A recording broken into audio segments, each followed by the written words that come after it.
वंदे मातरम। अब आप मुझे रूढ़िवादी कहें या कुछ भी कहें, मैं कभी भी छोटे बच्चों के जो ये डांस शोज़, रियलिटी शोज़ आते हैं ना आज के समय में, उनको लेकर मैं कभी भी सपोर्टिव नहीं रहा। क्योंकि जिस तरह का एक्सपोज़र उनको दिया जाता है, जिस तरीके से उनको मतलब उनकी मासूमियत के साथ खेला जाता है, कहीं न कहीं वो काफ़ी ज़्यादा बुरा होता है।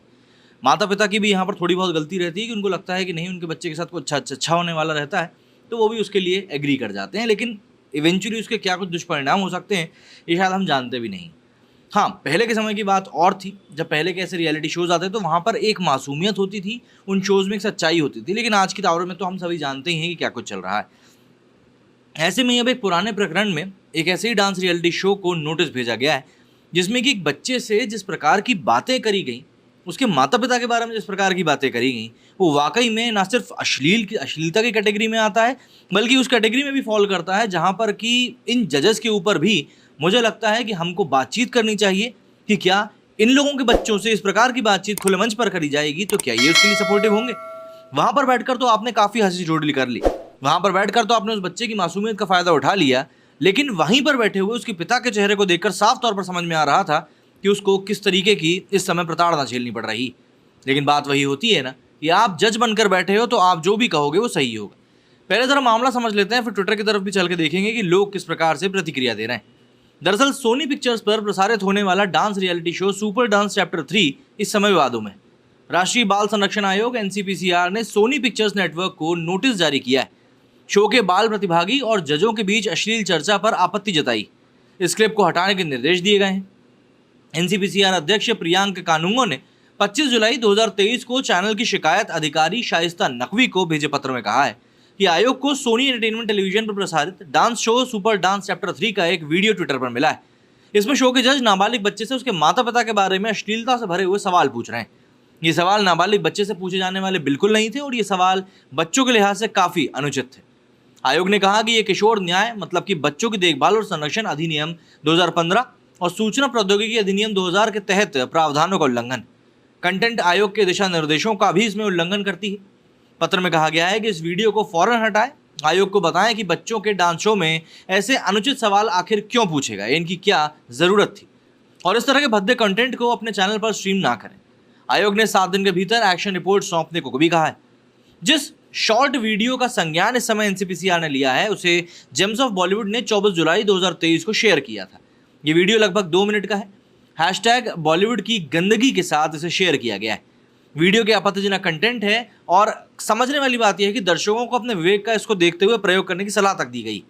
इस वीडियो में शो की जज शिल्पा शेट्टी, अनुराग बसु और गीता माँ, खुद को माँ भी कहलाती हैं, लेकिन बताइए हरकतें कैसी हैं, एक बच्चे के साथ अश्लील चर्चा करते हुए ठहाके लगाते हुए दिख रही हैं। ये चर्चा चड्डी पर और अनुराग बसु के सवालों से शुरू होती है। जब बच्चा मंच पर आता है तो अनुराग बसु उससे पूछते हैं कि उसने लुंगी के अंदर क्या पहन रखा है। बच्चा जवाब में चड्डी बोलता है तो सभी लोग हंसने लगते हैं। इसके बाद बच्चा कहता है कि उसने वैसी ही चड्डी पहनी है जैसी कि उसके पिता पहनते हैं। इसके बाद बसु उससे कहते हैं कि क्या उसकी चड्डी उसके पिता की चड्डी से अच्छी है। तब वो पिता की चड्डी को सूंघने और बदबू आने की बात कहता है और उसके बाद शिल्पा शेट्टी चर्चा को आगे बढ़ाते हुए पूछती हैं कि वो अपने पिता की चड्डी को सूंघता क्यों है।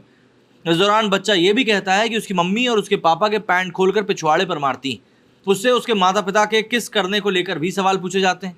और इस पूरी चर्चा के दौरान जजों को सिर्फ और सिर्फ ठहाके लगाते हुए दिखाया गया है, जबकि इसे प्रसारित करने से पहले एडिट कर हटाया भी जा सकता था।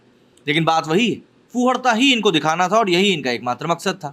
और अब इसी चीज़ के ऊपर काफ़ी बवाल हो रहा है। बच्चे की तस्वीर भी हम यहाँ पर आपको सिर्फ इसीलिए नहीं दिखा रहे हैं क्योंकि ये भी सीधे तौर पर कानून का उल्लंघन है। लेकिन जजेस की जो गरिमा है वो यहाँ पर सीधे तौर पर तार मतलब इन्होंने बच्चे को तक नहीं छोड़ा है।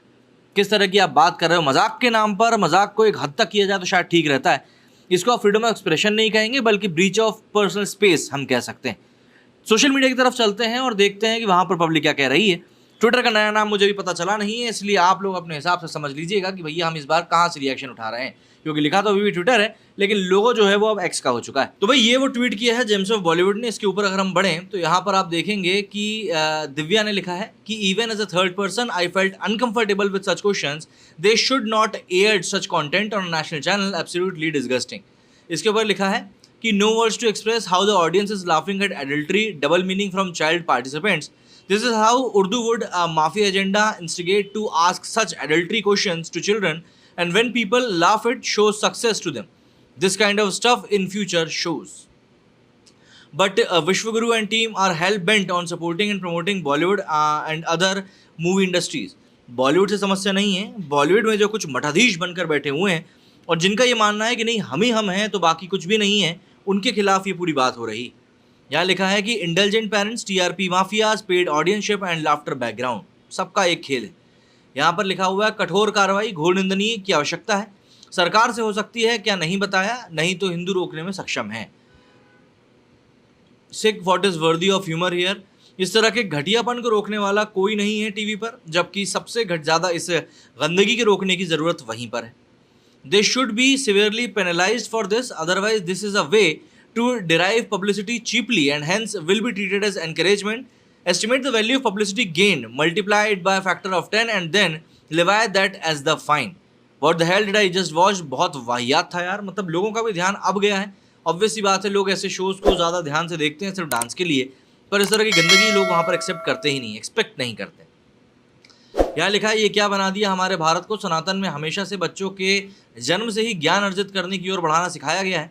सनातन में छोटी उम्र से ही ब्रह्मचर्य धारण कर मनुष्य अपनी 21 साल तक की आयु तक संसार का ज्ञान अर्जित कर समाज में धर्म और अधर्म के भेद को समझकर एक अच्छा मनुष्य बनाता है। These days reality shows stoop to any level for TRP. The father looks embarrassed totally यार, मतलब पिताजी की जो वहाँ पर शक्ल थी वो देखते ही समझ में आ रहा था कि उस व्यक्ति के इस समय मन मस्तिष्क में क्या कुछ चीज़ें चल रही होंगी। ये जो यहाँ पर जज बने हुए हैं, कभी अपने बच्चों को स्टेज पर अपने बेडरूम के किस्से सबको सुनवाने के लिए बुलवाएं। राज कुंद्रा और शिल्पा एक्सेट्रा एक्सेट्रा। अब राज कुंद्रा के किस्सों के बारे में तो क्या ही बताएं, जग जाहिर ही था वो तो। This is disgusting, this show must be banned. Raj Kundra wife was there, TikTok parents so sad and unfortunate. Anurag Kashyap पैसे नहीं, अनुराग कश्यप अनुराग बसु थे भाई साहब वो। सच शेमलेस पीपल, बेशरम लोग। मतलब आप देखिए, लोग सीधे तौर पर वही बोल रहे हैं कि आप ये चीज़ें जो कर रहे हैं वो सीधे तौर पर डिस्गस्टिंग के लेवल पर सबसे आगे बढ़ती हैं और कुछ भी नहीं। लेकिन देखिए यहाँ पर मुझे ऐसा लगता है कहीं ना कहीं हमको ये भी समझना चाहिए कि जो ये टीआरपी का पूरा बंदरबाट है उसी के लिए कहीं ना कहीं ये सारी चीज़ें करी जाती हैं। एक माता पिता के तौर पर आपको भी कहीं ना कहीं इस बात को लेकर स्टैंड लेना चाहिए कि भले ही आपके बच्चे को प्लेटफॉर्म तो मिल रहा है, लेकिन उसके साथ ऐसा कोई भी काम नहीं होना चाहिए जिससे कि उसके आने वाले समय में हम उसको किसी प्रकार की मानसिक प्रताड़ना से गो थ्रू करें। क्योंकि देखिए, बच्चों का बालमन जो होता है वो बहुत ही साफ होता है, वो इन सब चीज़ों को नहीं समझता। लेकिन एज एन एडल्ट हम लोगों को इस चीज़ के बारे में संज्ञान लेना चाहिए। और देखिए, जजेस का काम तो वहाँ पर बैठकर सिर्फ माहौल उड़ाना है और कुछ भी नहीं, और सिर्फ वहाँ पर यही किया गया। क्या कहना है आप लोगों का इस बारे में, कमेंट करके ज़रूर बताएं। मेरे स्टूडियो फिलहाल इतना ही। जय हिंद, जय भारत।